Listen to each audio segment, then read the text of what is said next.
selecting the best option,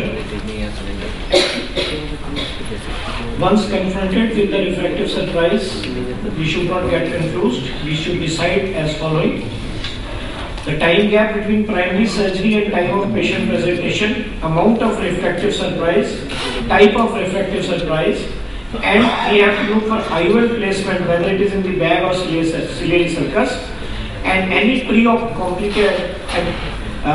complications like PC rupture, vitreous loss, and any associated ocular morbidity. These are the points we have to look for before we decide that which technique we have to adopt to resolve this issue.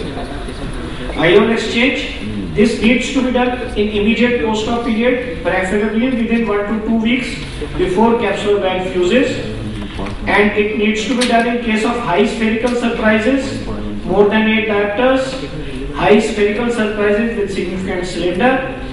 Endothelial count should be good because we are cutting the IOL inside, removing it, we will be damaging lot of endothelium here, and the eye should be quiet in immediate post-op period.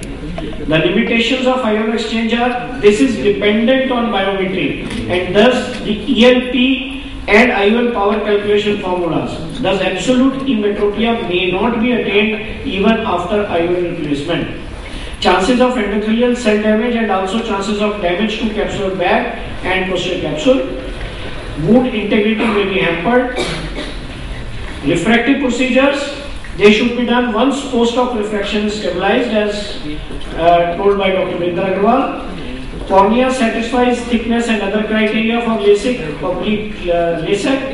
There should be good endothelial count for LASIK for the flap to stick properly. Amount of correction depends on residual stromal bed thickness, at least 300 microns. LASIK oblique LASIK to be chosen depending on corneal tunnel location, length of its location on OCT to avoid epithelial ingrowth, and depending on IOL placement and posterior capsular status, we need to decide whether to do a LASIK, that is with the vacuum, or just LASIK. The positive and negative points are, predictability is much more than IOL replacement. With the refractive procedures, it is a non-invasive and has much lower complication rate, but it is irreversible. All complications of LASIK like glare, decreased contrast sensitivity, flap related complications in LASIK, and costly equipment is needed.